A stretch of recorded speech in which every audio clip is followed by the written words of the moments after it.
الساق بالساق إلى ربك يومئذ المساق.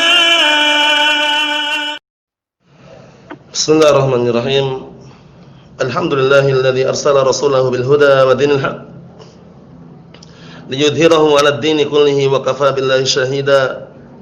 Wa asyhadu an la ilaha illallah wahdahu la syarika lah iqraran bihi wa tauhida. Wa asyhadu anna Muhammadan 'abduhu wa rasuluh sallallahu alaihi wa ala alihi wa sallama tasliman mazida la nabiyya ba'da. Ikhwani wa akhwati fillah, a'azzani wa azzakumullah.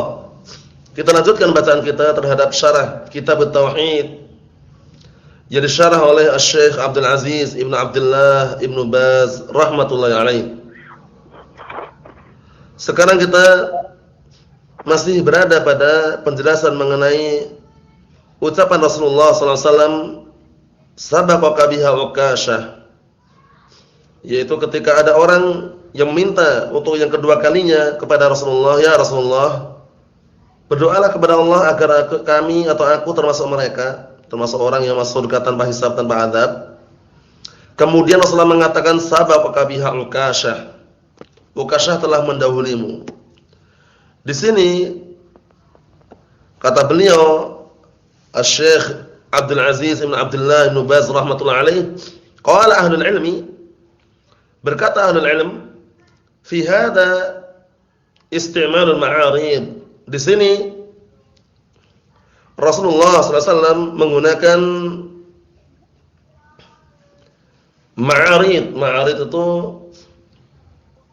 yaitu ungkapan-ungkapan yang tidak terang, dalam arti tidak terang-terangan, tidak menyebutkan langsung kamu bukan termasuk mereka, atau tidak menyebutkan langsung kamu juga termasuk mereka. Jadi semacam menggunakan kata yang lain yang lebih halus. Nah, itu namanya ma'arid. Kata-kata lain yang kalimat yang apa? Yang lebih halus dan menutup pintu-pintu atau celah-celah untuk yang lainnya itu minta yang semisalnya ditutup oleh Rasulullah SAW. Misal isti'malul kalimat allati tasud bab asy-syai' alladhi qad la yuhsin. Seperti contohnya menggunakan kata-kata yang fungsinya menutup pintu sesuatu yang apa? Yang bisa jadi tidak dianggap bagus sesuatu tersebut. Au qad yufdi ila ma la tuhmadu 'uqbah, atau menutup pintu-pintu yang bisa menghantarkan kepada suatu akibat yang tidak bagus atau tidak dipuji. Fa yasta'milu al-muslimu al-kalimat allati yasuddu biha al-bab al-musil ila al-syarr. Maka hendaknya seorang muslim menggunakan kalimat-kalimat atau kata-kata yang bisa menutup pintu, yang mana pintu tersebut bisa menghantarkan kepada kejelekan. Dia tutup. Nah, di sini kalau Rasulullah membuka pintu, niscaya orang banyak yang minta. Karena yang pertama ketika Ukasyah bin Mihsan mengatakan, ya Rasulullah, ud'ullaha an yaj'alani minhum. Wahai Rasulullah, doalah kepada Allah agar aku termasuk mereka. Rasulullah mengatakan, anta minhum, kamu termasuk mereka. Nah, setelah itu ada lagi yang berkata, ya Rasulullah, berdoalah kepada Allah agar aku termasuk mereka. Rasulullah mengatakan, sabaqaka biha Ukasyah, Ukasyah telah mendahulimu. Di sini menggunakan ma'arid dalam artian menggunakan kata-kata yang barakallahu fikum tidak menyinggung perasaan, tapi fungsinya menutup pintu yang bisa menghantarkan kepada kejelekan atau sesuatu yang tidak layak kalau seandainya dibuka terus pintu tersebut. Min duni an yata'arrad li ihanati ahad, ya kan? Tanpa memberikan kesan apa menghinakan seorang pun. Di sini Rasulullah enggak menghinakan. Ukasyah telah mendahulimu. Rasulullah mengatakan kamu bukan termasuk mereka, tidak pula mengatakan kamu termasuk mereka. Jadi dengan kata-kata Ukasyah telah mendahulimu, ini termasuk perkataan yang bagus karena tidak menyinggung perasaan seorang pun. Tidak menyinggung perasaan seorang pun. Naam. Au idayah, atau tanpa mengganggu atau menyakiti seorang pun. Au fadiyati ahad, atau tanpa menjelekkan seorang pun. Nah, walihada qala Rasul, oleh karena ini Rasulullah SAW menyatakan sabaqaka biha Ukasyah, Ukashah telah mendahulimu. Lam yakul lahu lasta minhum. Rasulullah ketika ditanya seperti itu, diminta untuk mendoakan, Rasulullah tidak mengatakan kamu bukan termasuk mereka. Wala qala anta minhum. Tidak pula Rasulullah mengatakan kamu termasuk mereka. Bal qala, akan tetapi Rasulullah mengatakan sabaqaka biha Ukashah. Ukashah telah mendahulimu. Saddan lil babi wa hasman lil madah allati qad yas'aluha man laysa ahlan laha.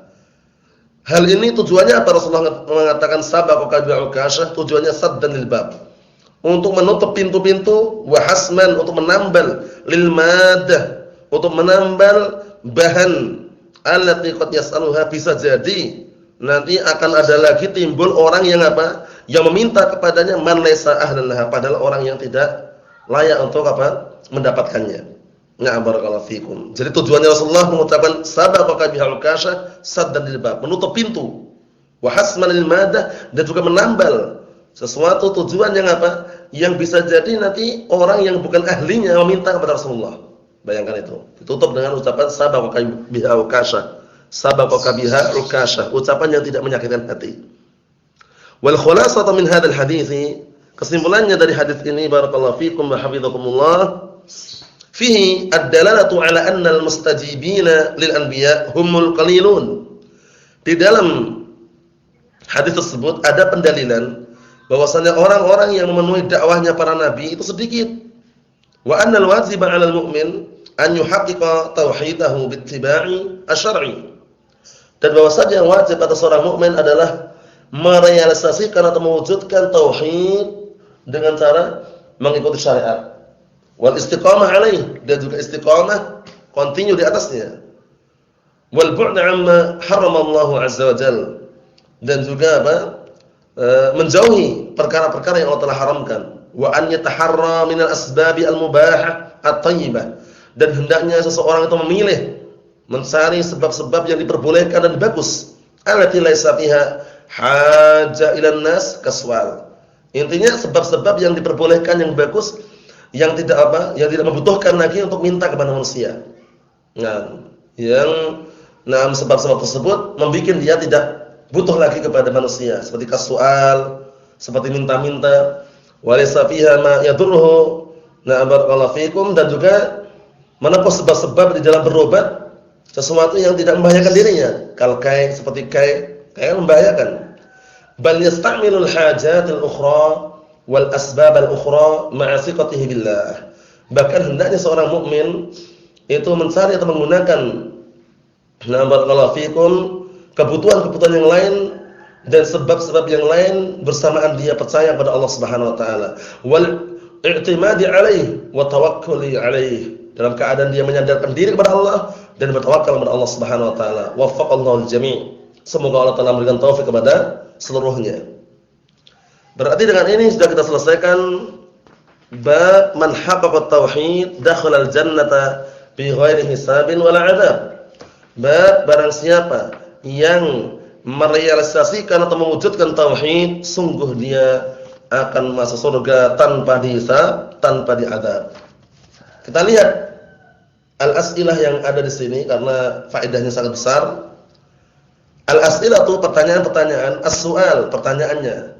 Hal qauluhu sallallahu alaihi wasallam wala yastarqun yadullu ala karahiyatir ruqyah? Apakah ucapan Rasulullah SAW mereka itu adalah bukan orang-orang yang apa? Mereka itu adalah bukan orang-orang yang meminta diruqyah. Apakah ini menunjukkan bahwasannya dibencinya ruqyah? Perhatikan baik-baik. Nah, ucapan la yastarqun apakah menunjukkan bahwasanya ruqyah itu dibenci? Al-jawab, jawabannya la. Jawabannya tidak. Makanya tidak menunjukkan hal tersebut. Su'alun nas huwal makruh. Yang dimakruhkan itu meminta kepada manusia. Tolong aku diruqyah. Tolong diriku diruqyah misalkan. Nah, itu yang dimakruhkan. Kaunuhu yas'alun nas an yarquh. Yang makruh itu keadaan dia meminta manusia untuk meruqyah dia. Hadza tarkuhu aula.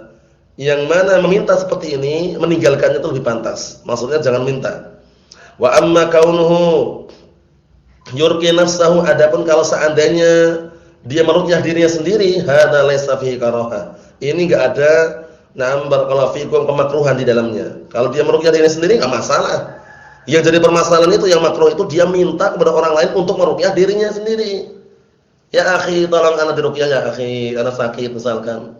Itu yang makruh. Adapun kalau dia meruqyah diri sendiri, la ba'sa, enggak masalah. Nah, barakallahu fikum. Pertanyaannya berikutnya.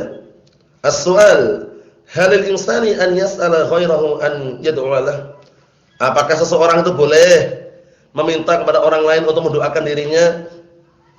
Misalkan kita minta kepada orang, ya akhi tolong doakan anak ya biar sembuh. Ya akhi, istriku lagi operasi, tolong doakan biar berjalan lancar. Intinya dia minta doa kepada orang lain, itu boleh atau tidak? Itu pertanyaannya. Al-jawab, jawabannya, jaa fi hadithi Umar radhiyallahu anhu, telah datang dalam hadisnya Umar radhiyallahu anhu, qauluhu sallallahu alaihi wasallam, yaitu sabda Rasulullah sallallahu alaihi wasallam, ya akhi la tansana min du'aik. Wahai saudaraku, jangan engkau melupakan kami dari doamu. Maksudnya kamu jangan lupa mendoakan aku. Jangan lupa engkau mendoakan kami. Seperti itu. Fala ba'sa, maka enggak masalah. Minta doa kepada orang lain tidak masalah. Kaunuhu yad'u li akhihi la ba'sa bih.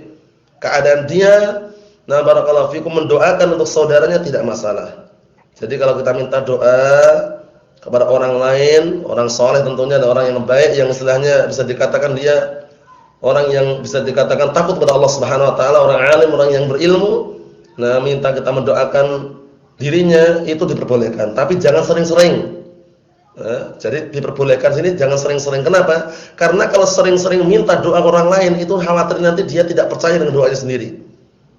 Karena setiap kali minta doa orang lain, doanya dikabulkan misalkan. Akhirnya dia merasa jangan-jangan doaku enggak dikabulkan.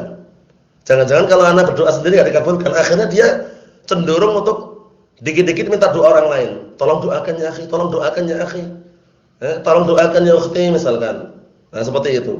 Nah, jadi minta doa kepada orang lain diperbolehkan. Tapi jangan sering-sering. Kadang-kadang saja agar hati ini tidak punya keterikatan dengan doanya orang lain. Seperti itu, barakallahu fikum. Naam. Pertanyaan yang berikutnya, as-su'al, halir ruqyah khassatan bi umurin muayyanah wa li unasin khasin? Apakah ruqyah itu dikhususkan untuk perkara-perkara yang ditentukan atau dikhususkan untuk manusia-manusia tertentu? Al-jawab, jawabannya la, tidak. Laisa lil khassah. Ruqyah itu tidak untuk khusus. Nah, balil amah, bahkan untuk umum. Lakin al-aula wal afdal, akan tetapi yang aula dan afdal yang lebih pantas fiha mengenai ruqyah tersebut, maka minal ain wal hummah. Nah, yaitu manakala dia terkena ain atau disengat binatang yang berbisa. Nah, barakallahu fikum, seperti itu. Wa illa, jika tidak demikian, fa ruqyah amah, pada asalnya ruqyah itu umum, li jami'il amrad wal ashkhas, untuk seluruh penyakit-penyakit yang ada dan seluruh manusia. Nah, barakallahu fikum. Kalau memang kesulitan untuk meruqyah, enggak hafal Al-Qur'an, paling minim dia hafal surat Al-Fatihah. Karena surat Al-Fatihah dikenal juga dengan surat ruqyah. Surat ruqyah, barakallahu fikum. Jangan diabaikan, jangan disepelekan. Nah, barakallahu fikum, hafal surat Al-Fatihah, Masya Allah. Itu sudah menjadi apa? Pegangan, barakallahu fikum, bisa dikatakan apa? Untuk meruqyah dirinya atau meruqyah orang lain. Yang jadi permasalahan dan hukumnya makruh adalah meminta ruqyah untuk dirinya sendiri. Hindari, barakallahu fikum. As-su'al, pertanyaan berikutnya, hal fil ibti'adi 'anil marda wa 'adami mukhalatatihim fihi mahdzur? Apakah kita menjauh dari orang-orang yang sakit dan tidak berkumpul dengan mereka termasuk dilarang? Paham maksudnya ya? Apakah dilarang kita menjauh dari orang-orang yang sakit dan tidak berkumpul dengan mereka? Ya biasanya orang-orang kan takut kalau ketularan atau nular atau semisalnya. Itu dilarang atau tidak? Al-jawab, jawabannya la, tidak. Tidak dilarang. Hadza fihi at-tawaqqi min asbab syarr. Di sini ada apa? Ada upaya untuk menjaga diri dari sebab-sebab kejelekan. Kita yakin bahwasanya tidak ada penyakit yang menular. Yakin. Maksudnya tidak ada penyakit yang menular dengan sendirinya gitu loh. Semualah kalau seandainya ada penyakit yang menular, itu dengan seizin Allah Subhanahu wa taala. Karena ada lafaz hadis yang mengenai apa? Nah, barakallahu fikum, la adwa wa la tiyarah. Tidak ada penyakit yang menular dan tidak ada juga tatayyur yang bermanfaat. Nah, tatayyur yang diperbolehkan. tatanyur haram, diharamkan. Nah, maksudnya tidak ada penyakit yang menular itu bagaimana maksudnya? Tidak ada penyakit yang menular dengan sendirinya. Kalau seandainya ada penyakit yang menular itu pun dengan seizin Allah Subhanahu wa taala. Mungkin terkadang kita menjumpai ya penyakit cacar atau penyakit mata itu bahasa Jawanya belen. Nah, barakallahu fikum itu terkadang nular. Itu dengan seizin Allah taala. Nah, barakallahu fikum. Bukan semata-mata nular dengan sendirinya. Itu maksud hadis yang sudah kita sebutkan. Idza kana 'indahu maradun mu'din masalan, apabila seseorang itu punya penyakit yang bisa berbahaya, penyakit yang istilahnya menular yang berbahaya, yuttaqa 'anil mukhalatah, maka dijaga untuk apa? Untuk bercampur. Maksudnya seseorang itu dijaga agar tidak bercampur. Misal ma qala sallallahu alaihi wasallam, seperti apa yang Rasulullah sabdakan, la yuridu mumridun ala musihhin. Nah, tidak akan datang barakallahu fikum sesuatu yang atau yang sakit kepada orang yang sehat. Nah, barakallahu fikum. Maksudnya apa? Maksudnya orang yang sakit itu tidak akan mengenai orang yang sehat. Nah, seperti itu.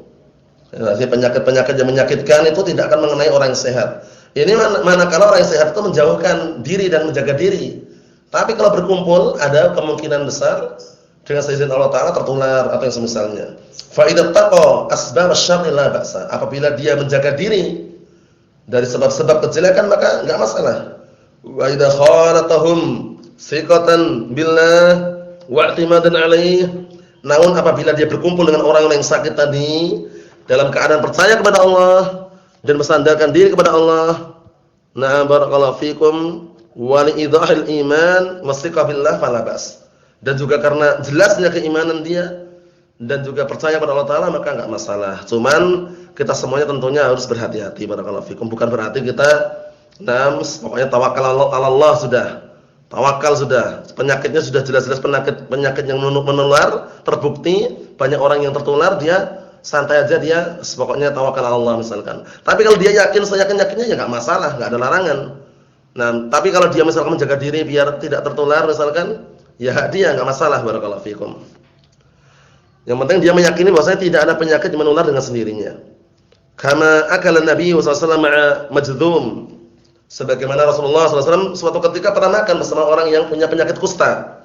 Faqala kul thiqatan billah wa tawakkulan alaih. Makanlah dalam keadaan percaya pada Allah dan bertawakal pada Allah. Fatnam fattiqau min al-asbabid dharah masyru'. Menjaga diri dari sebab-sebab yang membahayakan disyariatkan. Jadi kalau misalkan na barakallahu fikum kira-kira penyakitnya berbahaya dan terbukti banyak yang tertular atau istilah menular, ya kita lebih baik menghindarkan diri. Bukan berarti kita enggak percaya pada Allah ya, cuman kita berhati-hati. As-su'al, pertanyaannya berikutnya, kam adadu sufufi ahli jannah? Berapakah jumlah barisan-barisan atau saf-saf penduduk surga? Al-jawab, jawabannya 120 saffan. Ada 120 saf, 40 saffan li ghairi ummati Muhammad sallallahu alaihi wasallam, 40 saf untuk selain umatnya Nabi Muhammad sallallahu alaihi wasallam, wa 80 saffan dan 80 saf min ummati Muhammad sallallahu alaihi wasallam. Jadi 40 dari umat selain umat Rasulullah, yang 80 dari umat Rasulullah sallallahu alaihi wasallam. As-su'al, pertanyaan. Kaifa takunu ruqyatu 'alal marid? Bagaimana cara meruqyah orang yang sakit? Wa mal ayatu wal ahadits ad-dala 'alaiha? Dan apa ayat-ayat atau hadis-hadis yang menunjukkan atas ruqyah tersebut? Al-jawab, yanfusu 'alaih. Nah, meniupkan kepadanya, wa yaqra' ma tayassara minal ayat, dan membacakan apa yang Allah Taala mudahkan dari ayat-ayat yang dia hafal, kal Fatihah ya kan, seperti surat Al-Fatihah. Naam, wa ayatil kursi, seperti surat Al-Baqarah itu ya, dengan ayat kursi, wal muawwidatain, dan juga dua surat yang ada barakallahu fikum, lafaz ta'awudz atau minta perlindungan, wa qul huwallahu ahad, Al-Ikhlas. Wa ba'dil ayat yaqra'u ma tayassar, dan sebagian ayat yang lain yang dia membacanya sesuai dengan apa yang dimudahkan. Nah, jadi enggak ada istilahnya dipatoki ayat tertentu enggak ada. Ini yang mudah aja, surat Al-Fatihah, ayat kursi, kemudian qul a'udzu birabbil falaq sampai selesai, qul a'udzu birabbin nas, kemudian qul huwallahu ahad ini. Na'am barakallahu fikum. Mudakhalatun, sekarang ada istilahnya apa? Masukan. Ada masukan mengenai jawaban tersebut, tambahan lah itu. Haula'il ladzina yanfusuna fi ma'in hal fi'luhum jaiz. Mereka orang-orang yang meniupkan kepada air, jadi dia bawa air, dibacakan itu kemudian tiupkan airnya tersebut, ditiup dengan tiupan dia, apakah perbuatan itu diperbolehkan? Al-jawab ar-ruqyah 'alal ma' la ba'sa bihi. Meruqyah air itu enggak masalah, boleh. Meruqyah air boleh ya. Jadi misalkan bawa air putih, air 1 gelas misalkan diruqyah kemudian diminumkan oleh orang kepada orang yang sakit enggak masalah. Sabata 'anin Nabi sallallahu alaihi wasallam annahu nafasa fi ma'in, bahwasanya telah datang hadis yang sahih, yang sabit dari Rasulullah SAW bahwasanya Rasulullah suatu ketika pernah menghembuskan atau meniupkan pada air untuk Sabit bin Qais radhiyallahu anhu. Wal qira'ah takunu mimma yatayassar al Qur'an. Adapun bacaan, mengenai bacaan ya semampunya yang Allah telah mudahkan dari hafalan Al-Qur'an yang dia miliki.